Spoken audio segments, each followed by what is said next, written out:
this is an iHeart podcast. Guaranteed human. Brought to you by the reinvented 2012 Camry. It's ready. Are you? Welcome to Stuff You Should Know from HowStuffWorks.com.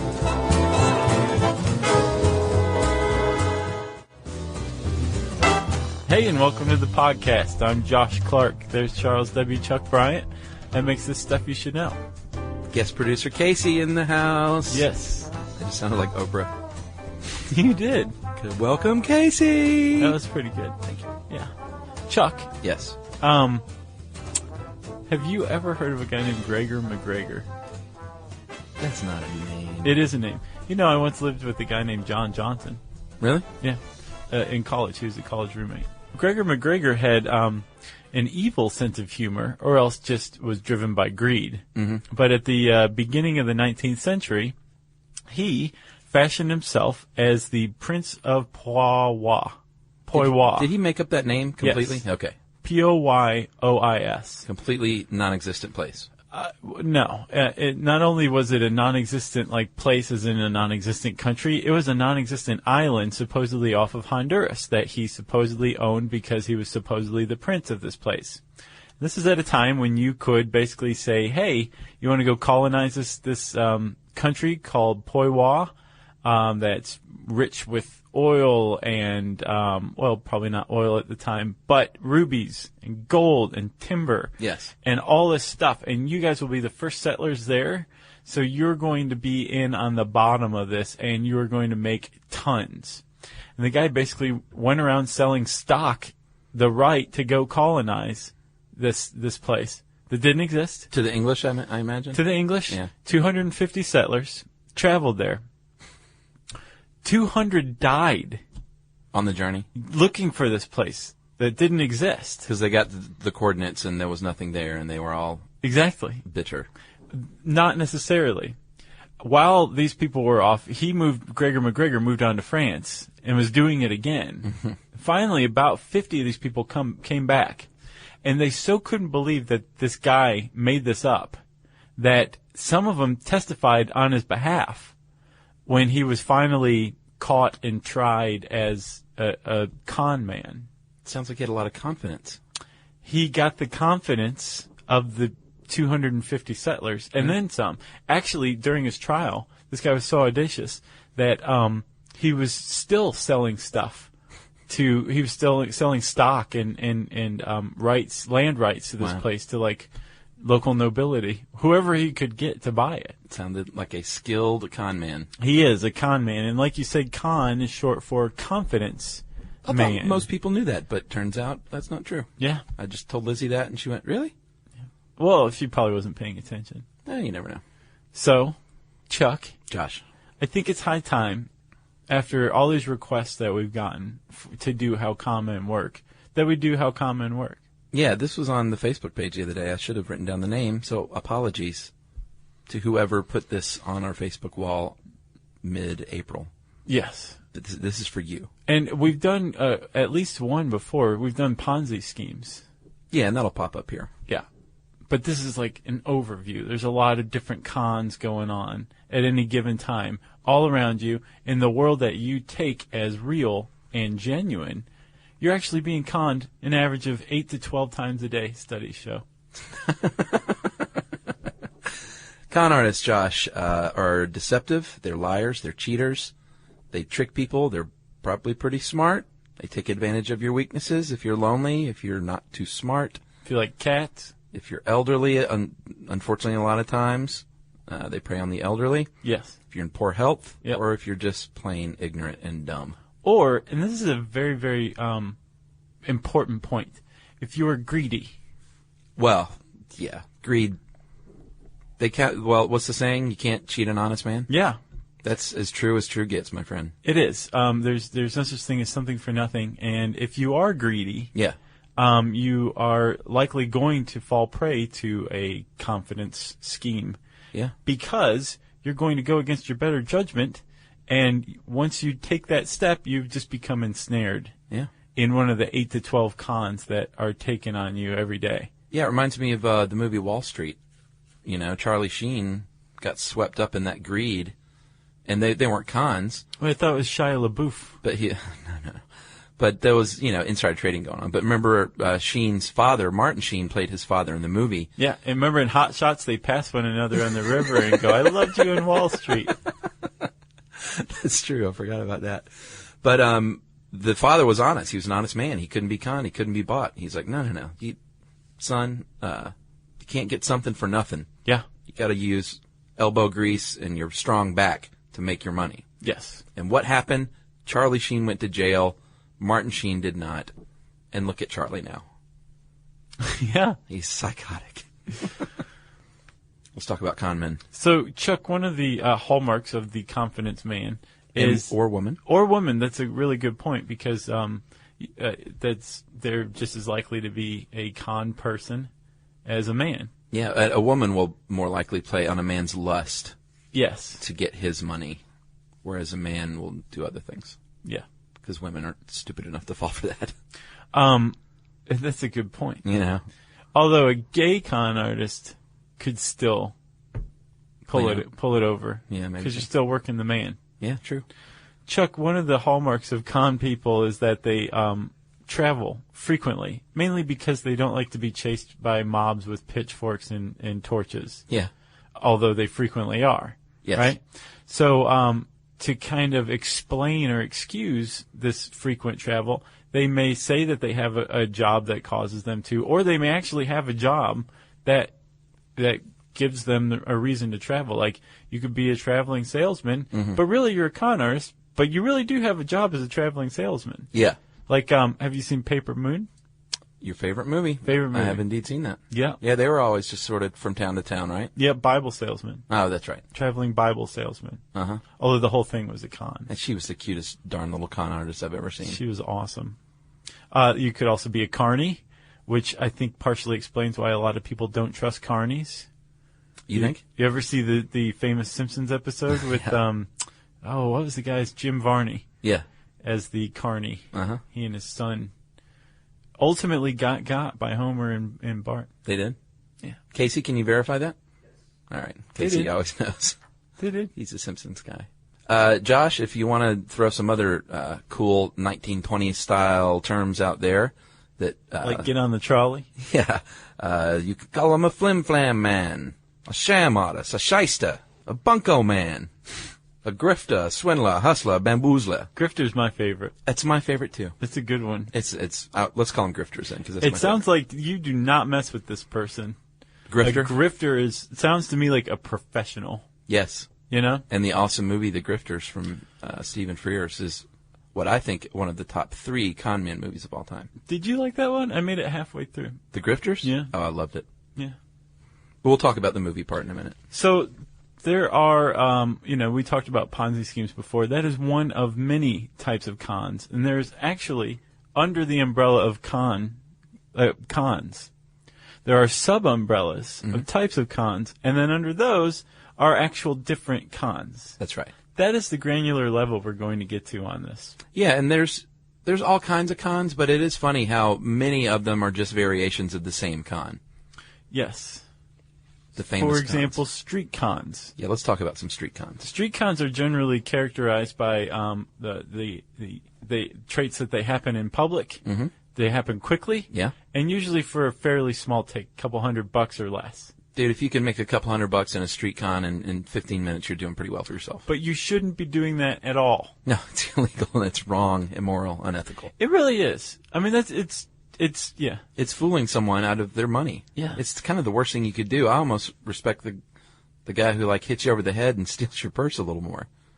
I don't like that guy either. Yeah, you're right. They're both jerks. All right, so let's talk about some street cons. Okay.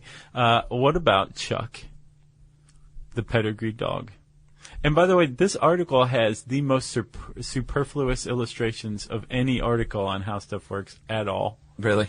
Yeah, there's very apt descriptions, Oh, and yeah. then there's some illustrations look of at those. the apt descriptions. And this is written by the Grabster, we should point out, who Yeah. gets all the fun articles. Yes. The pedigree dog, but you can insert dog with violin or really anything of value that you can trick someone into thinking is valuable. Right. So go, let's hear it. Okay, so let's say that you are a shop owner and some guy comes in with the dog, and says, hey, can you hold this for me for a minute? I got to go down the street and place a bet, or I got to go down the street and rob another store. Just be thankful it's not your store. Yeah. And the store owner goes, sure, I'll watch your dog. I love dogs. Yeah. So the first guy comes out, and it goes out, and then the second con man comes in, unbeknownst to the owner related to the first guy, at least in a business sense. And he goes, wow, where did you get that dog? That's like a very rare pedigree dog worth thousands and thousands of dollars. Can I buy it from you? And the owner says, maybe so. Come back in 20 minutes. I'll see if I can buy this dog from the owner. That's the greed that they play on. The bartender's thinking, hey, I might can make a few bucks here. Exactly. Or the store owner. What did it say, bar owner? Yeah. Yeah, either way. So the first guy comes back. The owner of the dog comes back and finds that the owner of the store wants to buy the dog from him. Says, oh, I guess so. All right, I'll sell it to you for $2,000. The owner pays the $2,000, and the second guy never comes back to buy the dog from him. And so the owner of the shop all of a sudden is out a couple of grand, and they have a mutt on their hands. Yes. The dog Yes. was never pedigree. No. It was all a lie. The dog is the real loser here, too, I might point out. Yeah. Because, the guy's probably not going to be like, oh, well, I'll love him anyway. He's probably going to kick him, put him out on the street. And plus his name is Jason. Who names their dog Jason? I know, that's so weird. The pigeon drop. That's another old school con. This works, let's say you're hanging out on the street, and you spot something that you have placed there. Let's say it's a money bag from a local vendor. Yeah. They dropped it on the way to the deposit thing. Yeah. And a good way to make this work is if you can get the other person to notice it first. That way they don't feel like they're being conned because they spotted it. Right. Then you say, all of a sudden you realize, hey, both of us are looking at this thing that says, the savings and loan, and it's got a little money spilling out of it. That's the most generic thing I could think of. Yeah. And they said, you know what, let's split this up. And see, here's where an honest man can't be cheated. Yeah, comes in. for sure. Because if you said, well, maybe we should also just try to take it to this bank first. The con's over. It is. But let's say you are a greedy guy and you're going to go along with it. What happens? Well, the second con artist might show up and say, hey, listen, I saw this too, so I want my fair share. There's no easy way to solve this, so in good faith, why don't we all put some money in an envelope, show good faith, we're all financially on the up and up, and then the money is in there, a little sleight of hand goes on, and the original dude ends up with an envelope full of coupons. This one I don't get. You don't get it? Well, I don't like it, and I don't get it. First of all, sleight of hand, that is not a good con. That's not solid if it involves basically like magicianship. Well, that's what 3-card money is. Agreed. The other thing I don't like about it is why not just split the money up 3 ways? Why would you put money up to split money? That's the dumbest thing I've ever heard in my life. I'm actually angered by that con. I know. I agree. Another way to do it, though, is if it's a ring. Okay. Or you like something this one like better? that. Then it makes sense to put up money because one of the con men says, well, actually, I do have a little training in diamond appraisal, and this thing's probably worth about $5,000. But I can't go pawn it or anything like that, or there's no way we can go pawn it right now. Right. Do you want to buy my share or something? For $500 or whatever. The guy who's being conned, the target, says, well, yeah, sure, here's $500 and I'll take the ring and go on my merry way. That makes more sense. That does make more sense. Putting up money to split a bag of cash is the dumbest thing I've ever heard. Well, it's a con, and if you have fallen for that con, that might make you one of the dumber rubes of the world. If you have, send us an email so we can come to your house and hit you in the head with a tack hammer. In the case of the ring, obviously the original person ends up with some sort of diamondoid and out whatever amount of money they're stupid enough to give up. Yeah. That's the pigeon drop. I feel mean saying stupid and dumb, but honestly, if you give up cash like that, then On the street. let's yes. say naive. Okay. All right, 3-card money, we mentioned. That is more magicianship. That is, my friend Jim used to do that in high school. Really? Jim was really good at 3-card money, and he would just do it among friends in the cafeteria at school. So it's not like he hit the streets. But that's when you have That you know of. Well, that's true. That's when you have the 3 cards, and one of them, they said ace of spades, but I've always seen it as the queen. And Find the red queen. You know what I mean. Exactly. Find the queen, and you'll get the queen. Exactly. Find the queen, and you'll get the green. Jim did all that stuff. Black, white, candy stripe. Doesn't matter to the Mac. That was one of his things that he would say. So, it's like the shell game, and you're moving these cards around such. I mean, they have it on the big board at baseball games. Follow the Braves hat. Yeah. And, they do the quick switcheroo at one point, and you can't tell. I actually know how to do that. I'm just not very good at it. Well, I know the trick, though. oh, okay. It's like you put both of them in one hand and do one of these, and you drop the one that you're not supposed to drop. Huh. And so once you lose track of it, then unless you guess, luckily, you're not going to know where the queen is. I always just assumed one was sticky. No, you're just good at it. Oh, okay. And there's also, as we've mentioned, the other cons. Usually, other con artists, or not usually, a lot of times they'll be work in concert with you. So, like, they'll come up and win a couple of rounds while people are watching, and they'll say, "Hey, well, that guy just won a couple of times. I can do this." This must be a legit game of 3-card monte. Yeah, exactly. So those are just 3 of many examples of street cons. Nice. Which are all short cons, is another way to put them, too. Yeah. They fall under another sub-umbrella of short con. That's right. There's no long street con as far as I know. I don't think so. Business and internet cons, these can traipse into the long con genre of confidence tricks. Mm-hmm. But for the most part, they're usually fairly quick. For example, the pump and dump scheme, right? I'd never heard of this one. Yes. Pyramid schemes we covered with the Ponzi podcast. And should we how detailed do we need to get here with the pyramid scheme? I say we just go back and listen to Ponzi. Okay, is that what we should do? Yeah, you should give him another Ponzi, though. It's a Ponzi scheme where there is nothing exchanging hands many times, and you recruit people under you to give you money, and they recruit people under them to give them money, and the only people who ever actually get a payout are the very few people at the top of the pyramid. It's an unsustainable business model if it actually is a business at all. It's not. Sometimes it is. Well, yeah. Like Ponzi's original scheme wasn't a scheme. It was basically buying and selling like postage stamps because there was an exchange rate associated with it back at the time. But he started taking new investors' money because the investment wasn't paying off like he thought and giving it to old investors. Right. And that's the creation of the Ponzi scheme. Yeah. It's the people on the bottom pass money upward, so only the people in the first couple tiers actually can make money. That's right, Josh. And the way they get you in is they tell you that you're one of the top people.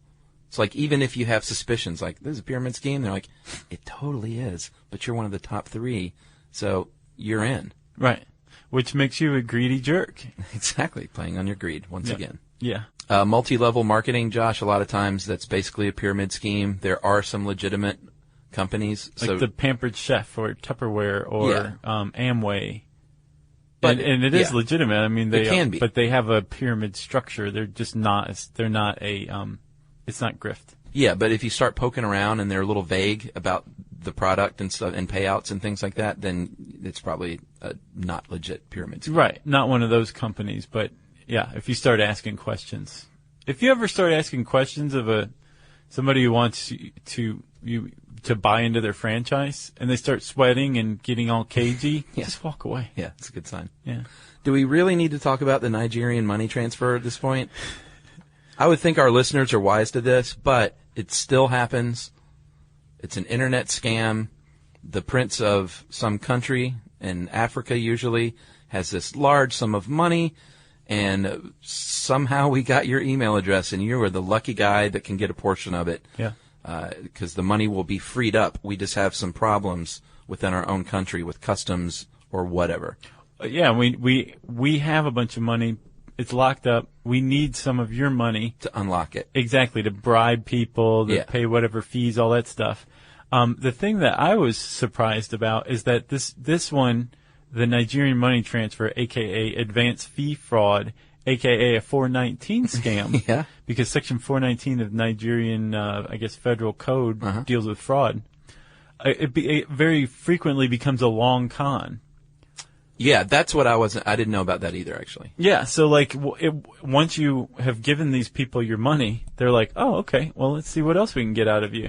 and something got held up at the border, so we need more money for more bribes, or we need your social security number because the bank is asking for it. Right. And it just keeps going on. And then the insidiousness of the long con is once you've bought into something and you're invested for a substantial amount, it becomes increasingly difficult to walk away. Exactly. And it's always just tantalizingly right there. If I pay just a little more money, I'm going to get everything back and then some. Yeah. And it just never pays out like that because you're being conned. Yeah, and the reason we didn't know this is because we never fell for the beginning of the Nigerian con. No. But, I make fun of it a little bit because I thought everybody on the planet knew about this, but it still happens, I'm sure. And it probably happens to, like your grandmother. Yeah. And that's so sad and so wrong in so many ways. Yes, it is. It's like stealing like half of the value of somebody's 401k or something overnight. Yeah. Or issuing a mortgage to somebody when you know they can't pay it back because you're just going to foreclose on their house and sell it. You know what? I wouldn't call it a con, but have you ever seen that guy that sells the learn how to email with this DVD? Have you seen that, dude?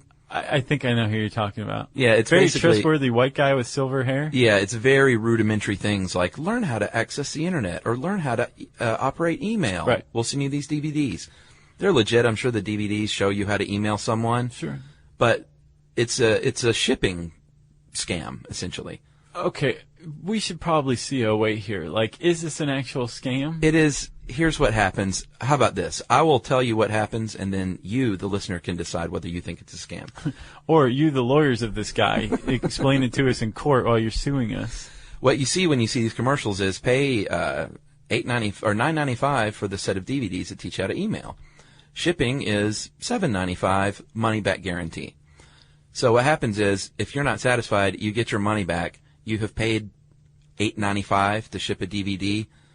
The DVD is shipped to you via media mail, which is slow and very, very cheap. You can probably ship a DVD for like 10 cents via media mail. Right. So he's making $8.85. Even if they return the thing and he gives them their money back, he's made the difference of the shipping. So basically, this guy's making money no matter what. Scam or not a scam? Probably not, because you're getting the DVD. Well, not in a legal sense. Yeah. The guy's providing the service that he's saying he's providing. That's right. So his guarantee stands. I reverse my stance. I call that man the smartest man on the planet. I don't know about that. All right. He's somewhere in between. And we might cut all this out even. Yeah, right. What else? Oh, Chuck. What about home improvement? Yeah, man, I was just working on this house down the street. I was putting a roof on it, and we got all this extra material, and I'm going to have to return it, but I could give you a heck of a deal. Here's all my money. The end. You've been scammed. Yeah, there are two kinds of home improvement scams. One that are perpetrated by actual, like, contractors. Yeah. Where they basically sell you shoddy work or something like that. Mm-hmm. Or another frequent one is where they do the work, get halfway through, say tear your whole roof off, put half the roof back on and say, I'm going to need more money. And what can you do at that point? You're over a barrel. Yes, that's a scam. Or they might do shoddy work and have you sign a contract that has something like some clause in where if you don't make the payments, if you don't pay them in full, they can put a lien on your house and basically take it from you. Yeah. So you have to pay them for shoddy work no matter what. It happens. There's also scams perpetrated by people who are not contractors. Like, there's one that's like, they'll re-asphalt your driveway. And this group of guys will just basically paint your driveway black and be like, give us our money. Right. They're not actually contractors. Right. They're painters, really. Yeah, and since you mentioned it, the guys who approach you in the grocery store parking lot to fix your dents, they are not auto body specialists that just happen to be there with all their materials. They have their materials, and I'm really, really sorry to say that my wife fell for that. Oh, really? Her old Honda Accord that I drove, or I'm sorry, Honda Civic that I drove until recently, had two of the worst smeared Bondo jobs I've ever seen in my life. Because she was going into the grocery store and the guy was like, I can fix that for you. Like, I saw those. Just while you're shopping. I saw him. I never mentioned him. Yeah, she fell for it. And I try not to give her too much of a hard time, but she's like, well, they seem really honest. Nice. Well, they gained her confidence. Yeah. Awesome. Big That's scam. a con right there. You could also have the fake home inspector, who supposedly is an official of the city, state, municipality, county, who's just dropping by unannounced at your house and for a surprise inspection, and is going to find 8 things wrong with your house that don't meet code. Right. But really do, because this person's not legitimate. But their buddy has can a fix friend, it. Yeah, has a friend who can do it for pretty cheap. Well, it's going to be terrible work, unnecessary work, and expensive work. I got one for you. Yeah. If you ever see the words debt removal or debt erased, Yeah. just walk away. I didn't even know this exists. Oh, yeah, man. You look around, there's signs on telephone poles that say, debt removal. We can remove your debt, which means they'll hand you a document that says your debt has been erased. And that's literally all it is. It's a piece of paper that says, we've erased your debt. But you bought it.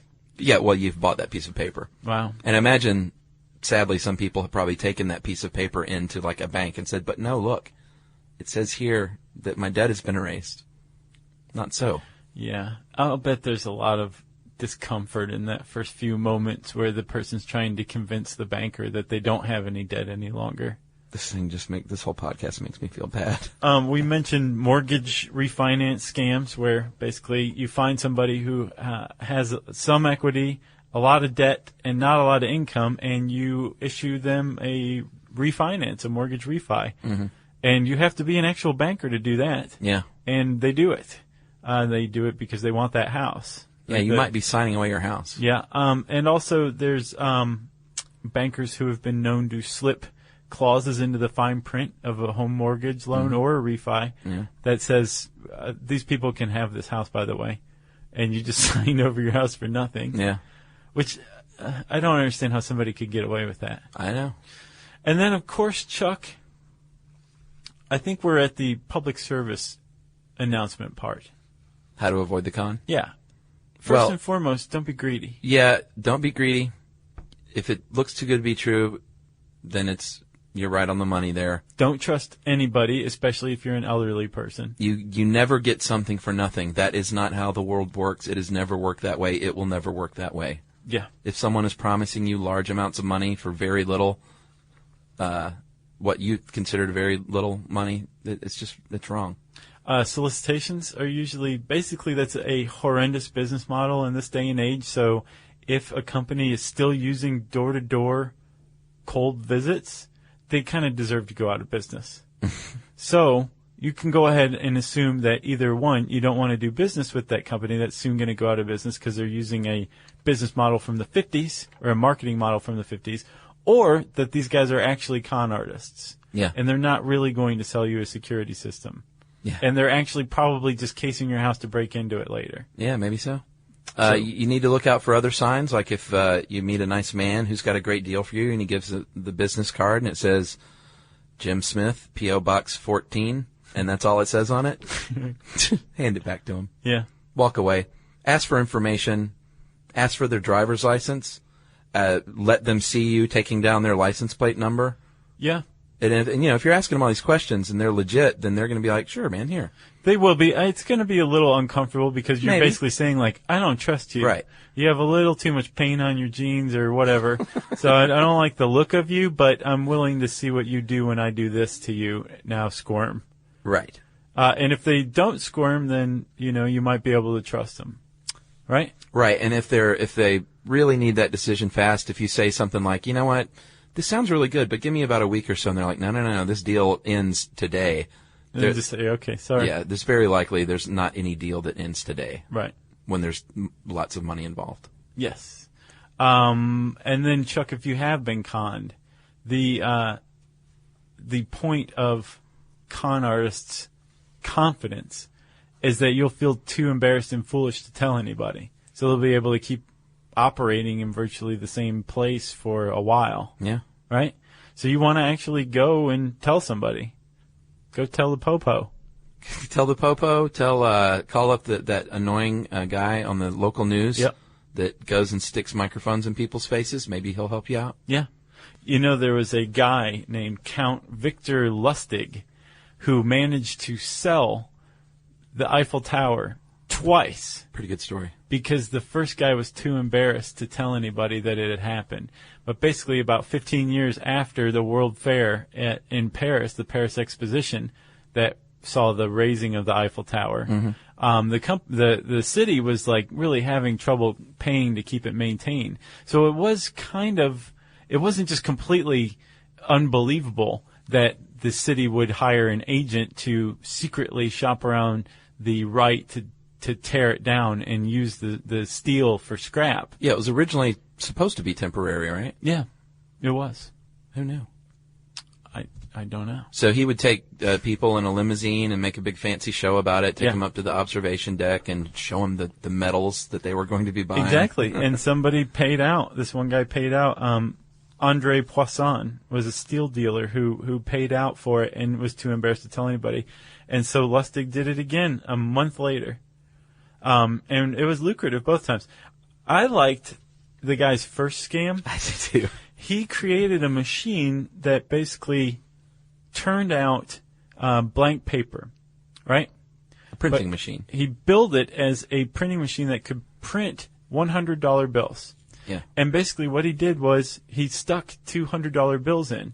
Right. The problem was the machine could only spit a $100 bill out every 6 hours. So even if you had the time to spend 12 hours staring at this machine, you were going to see it spit out $200 bills. Yeah, and right? you're just waiting on that third forever. Right. So people paid, I think, $30,000 for a machine like this, and he was a very smart man, very smart, unethical man. Yeah, because you'd make that $30,000 back, divide it by 6 hours, or divide it by 100 by 6. So 3,000 divided by 6. So that's how long it would take. Or times 6. Yeah, whatever. 18 hours. Is that how long? No. 1,800 hours? I think 1,800 hours. Or 180. It's a variation of 18. What fun would it be to get a calculator out, you know? So, I guess that's it. Yeah, well, we should list some movies here. Yeah. Because I love a good con artist movie. Yeah. The Sting, classic. I've not seen it. House of Games, David Mamet. Not seen it. Classic. Catch Me If You Can, we've talked about that. Yep. Confidence, I saw that one. I didn't see that one. It was that okay. good? It's definitely you'd watch it Yeah. on a Sunday afternoon. Eddie Burns. Yeah. Dirty Rotten Scoundrels is one of the great comedy con men. One of the great movies ever. Oh, absolutely. If you're into Mamet, of course, you got to go with The Spanish Prisoner. So he wrote 2, huh?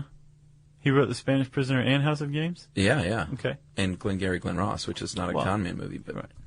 one of the best. State and Maine. Another great movie. Yeah. I'm a big Mamet fan. Matchstick Men? Yeah, meh. I'd say it's slightly slicker than Confidence. Yeah. Yeah. My favorite was The Grifters, Stephen Frears movie, which you didn't get through. No. And then The Hustler, which preceded The Sting. Paul and then, Newman. Of course, the number one confidence movie of all time, The Baltimore Bullet. Have you seen it? No. Okay. I hadn't even heard of it until today. I hadn't either. But it's got a great movie poster, and it starred Mr. James Coburn. Can't go wrong there. No, you can't. If you want to learn more about cons, basically you should print out this article and carry it with you at all times. So if a stranger comes up to you and you suspect they're conning you, you can use it for quick and easy reference. You can just pull it out and unfold it and be like, oh, an envelope full of money. I know what's going on. Come with me, sir. I'm placing you under citizen's arrest. You can type con artist into the handy search bar at howstuffworks.com.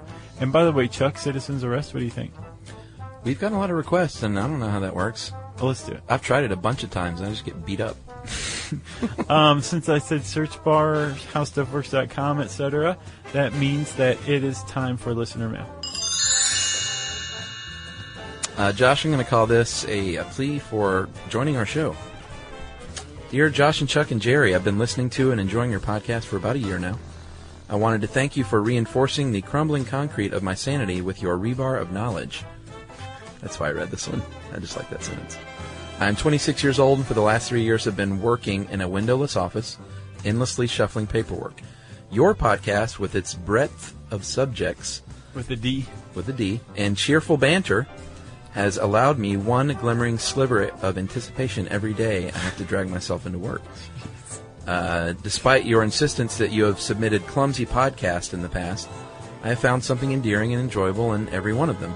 Your inclusion of pop culture references, asides, in-jokes, and personal anecdotes is what distinguishes you from more mediocre podcasts. So who knew? That is nice. If all this flattery didn't tip you off, I was going to suggest one minor change, however, possibly the addition of a hip, young smart aleck looking for a career change.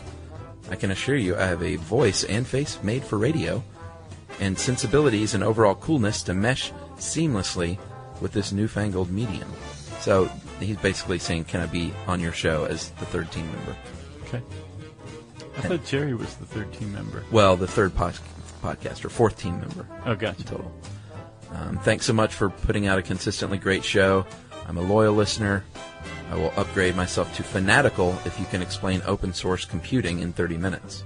Sincerely, Matthew G. So, Matthew, I can say two things.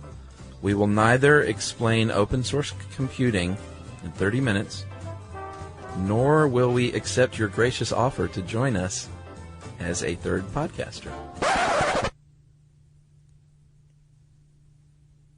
What? Are you saying I should not? Do you want him on the show? No. Oh, okay. Yeah, that's what I'm saying. I'm trying to break it to him easy. That the position has been filled. There are no openings here. We are what's called a comic dyad. Yes. I don't know how we could ever become a triad, even duo. for a single episode, Yeah. if it wasn't an interview. We had Strickland in here. Oh yeah, that's right. That's right. But he's not funny, so that's no threat to our comic dyad. And he can explain open source computing. Huh. Well, let's just get Strickland in here again. No, just give this guy to Strickland. All right. Done. Either way, though, it's just you and me, right? That's right. Okay. Thank you, Matthew G, though, for your spunk. We like that. Yes. If you have ever been conned, we'd like to hear about it, right, Chuck? Yeah. No? It's sad, but yeah, let's hear it. Okay, well, we can share with people. How about this? Why don't you go share your cons on the Facebook page so everybody can look out for the hottest, newest, hippest cons going on. We're at facebook.com/Stuff You Should Know. You can reach us on Twitter at SYSK Podcast. And you can send us plain old-fashioned email at stuffpodcast@howstuffworks.com. For more on this and thousands of other topics, visit howstuffworks.com. To learn more about the podcast, click on the podcast icon in the upper right corner of our homepage. The How Stuff Works iPhone app has arrived. Download it today on iTunes. Brought to you by the reinvented 2012 Camry. It's ready. Are you? This is an iHeart podcast. Guaranteed human.